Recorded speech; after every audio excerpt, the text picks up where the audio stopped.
The Otis elevator climbing the south pillar of the Eiffel Tower was overflowing with tourists. Inside the cramped lift, an austere businessman in a press suit gazed down at the boy beside him. "You look pale, son. You should have stayed on the ground." "I'm okay," the boy answered, struggling to control his anxiety. "I'll get out on the next level." "I can't breathe." The man leaned closer. "I thought by now you would have gotten over this." He brushed the child's cheek affectionately. The boy felt ashamed to disappoint his father, but he could barely hear through the ringing in his ears. "I can't breathe. I've got to get out of this box." The elevator operator was saying something reassuring about the lift's articulated pistons and puddled iron construction. Far beneath them, the streets of Paris stretched out in all directions. "Almost there," the boy told himself, craning his neck and looking up at the unloading platform. "Just hold on." As the lift angled steeply toward the upper viewing deck, the shaft began to narrow, its massive struts contracting into a tight vertical tunnel. "Dad, I don't think..." Suddenly a staccato crack echoed overhead.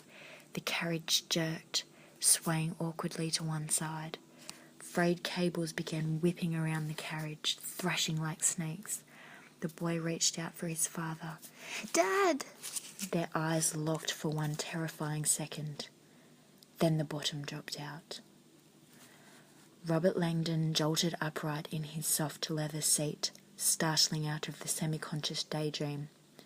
He was sitting all alone in the enormous cabin of a Falcon 2000EX corporate jet as it bounced its way through turbulence. In the background, the dual Pratt & Whitney engines hummed evenly. "Mr. Langdon?" The intercom crackled overhead. "We're on final approach." Langdon sat up straight and slid his lecture notes back into his leather daybag. He'd been halfway through reviewing Masonic symbology when his mind had drifted. The daydream about his late father, Langdon suspected, had been stirred by this morning's unexpected invitation from Langdon's longtime mentor, Peter Solomon. The other man I never want to disappoint. The 58-year-old philanthropist, historian and scientist had taken Langdon under his wing nearly 30 years ago, in many ways filling the void left by Langdon's father's death. Despite the man's influential family dynasty and massive wealth, Langdon had found humility and warmth in Solomon's soft grey eyes.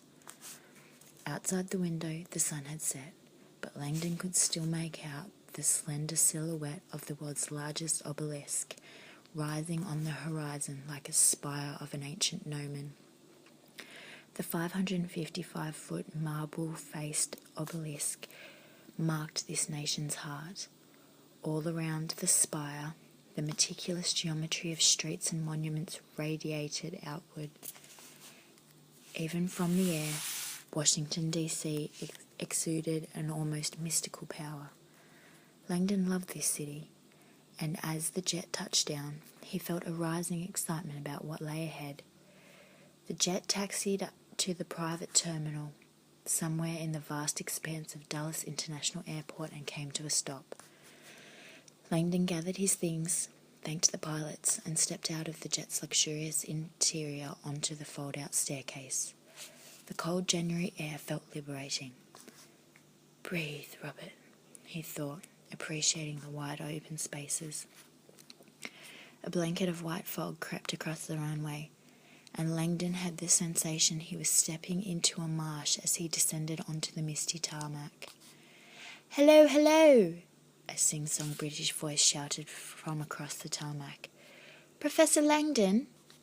Langdon looked up to see a middle-aged woman with a badge and clipboard hurrying towards him, waving happily as he approached.